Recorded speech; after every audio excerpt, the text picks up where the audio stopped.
अब second phase की बात करें। सेकंड फेज में मेनली साउथ बंगाल और ग्रेटर कोलकाता है। वहां पर 142 सीटों पर चुनाव है, जहां 2021 में बीजेपी ने सिर्फ 18 सीटें हासिल की थी। तो यानी अगर हम सेकंड फेज में बीजेपी के लिए कमजोर पिच की लड़ाई है, ये सबको साफ नजर आता है। संगठन और समीकरण दोनों बीजेपी के पक्ष में, कम से कम सेकंड फेज की जो सीटें हैं उसमें नहीं जाते हैं। अगर आप मान के चलिए कि सेकंड राउंड में आप कह दें कि भाई बीजेपी की सीटें हम डबल कर देंगे, यानी 18 थी 36 हो जाएंगी, आप कहें नहीं भाई इससे भी ज्यादा कर दीजिए, ट्रिपल कर दीजिए, उसको आप 54 तक ले जाइए। सेकंड फेज जो अभी आएगा 29 तारीख को, उसकी हम बात कर रहे हैं। तो फर्ज कीजिए कि बीजेपी की सेकंड फेज में अपर लिमिट 54 सीटें टच हो जाती हैं, तो भी आप सोचिए 148 में से आपको 54 वहां से मिल रही हैं, तो फिर आपको फर्स्ट फेज में कम से कम आपको 94 सीटें जीतनी होंगी। यानी फर्स्ट फेज की 152 सीटों में से 59 बीजेपी ने जीती हुई हैं।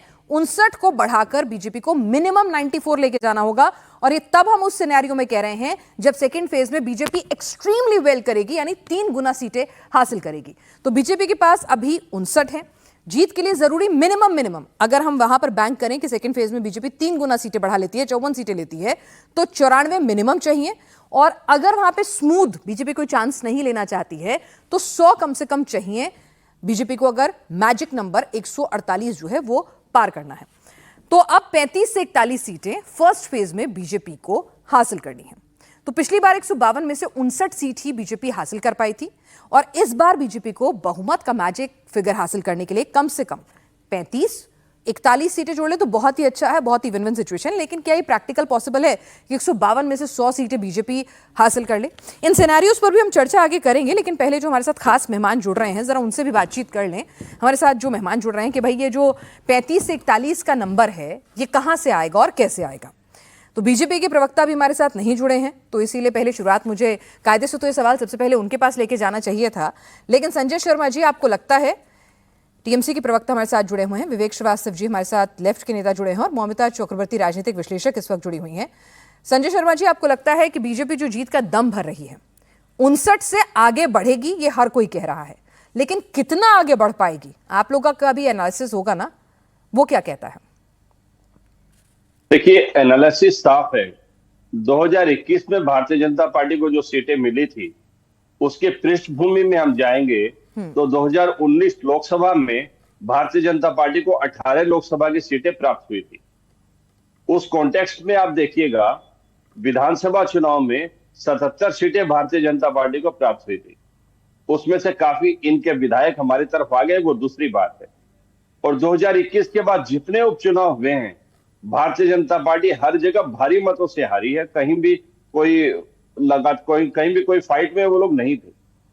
और फिर 2024 का जो लोकसभा चुनाव था उसमें आप देखिएगा कि इनके 18 सीटें से घटकर 12 सीटें रह गई हैं।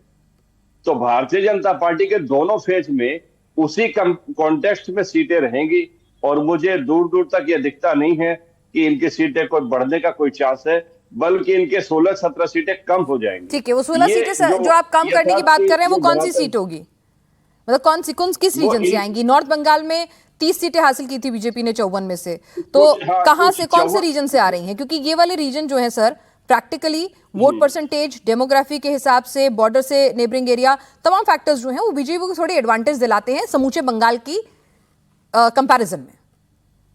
इनके 5 से 7 सीटें नॉर्थ बंगाल में कम आएंगी। ठीक है, इसी जोन में 5 से 7 सीटें कम आएंगी, और कुछ सीटें वहां इनके कम आएंगी। एक्चुअली इसके पीछे यदि हम ब्रॉड वे में देखें, भारतीय जनता पार्टी ने, इनके विधायकों ने, इनके सांसदों ने, विधायक और सांसद बनने के बाद जनता के कनेक्ट में ये लोग रहे नहीं। और भारतीय जनता पार्टी की जो सांप्रदायिकता की राजनीति है वो बंगाल की धरती पर चलती नहीं है। और दूसरी तरफ तृणमूल कांग्रेस, जननेत्री दीदी ममता बनर्जी के समकक्ष भारतीय जनता पार्टी के पास अभी कोई ऐसा नेता नहीं है जिसका संघर्षों और आंदोलनों का अतीत रहा हो। ठीक है सर, अभी बीजेपी के हमारे साथ प्रवक्ता नहीं जुड़े हैं, तो शायद इसका मुफीद जवाब सबसे अगर कोई दे सकता था तो वो बीजेपी के प्रवक्ता दे सकते थे कि भाई आपका कैलकुलेशन कह रहा है कि 59 से भी नंबर घट जाएगा, और नॉर्थ बंगाल से कम आप कह रहे हैं कि 5 से 6 सीटें कम होंगी, और भी कुछ सीटें हैं जो घट सकती हैं। मौमिता कुछ कहना चाह रही है। मौमिता, ठीक है, बीजेपी को 59 को मिनिमम टू मिनिमम अगर मैजिक फिगर 148 चाहिए तो यहां पर 94 मिनिमम चाहिए, यानी कि 35 तो लानी ही है। अब सवाल यह है कहां से लाएंगे। यहां पर संजय जी तो उल्टा 15 कम करवा रहे हैं, जाहिर सी बात है वो कम कराएंगे भी, विरोधी पार्टी है। मोमिता शायद आपका ऑडियो ऑफ है, एक बार उसको अनम्यूट करें।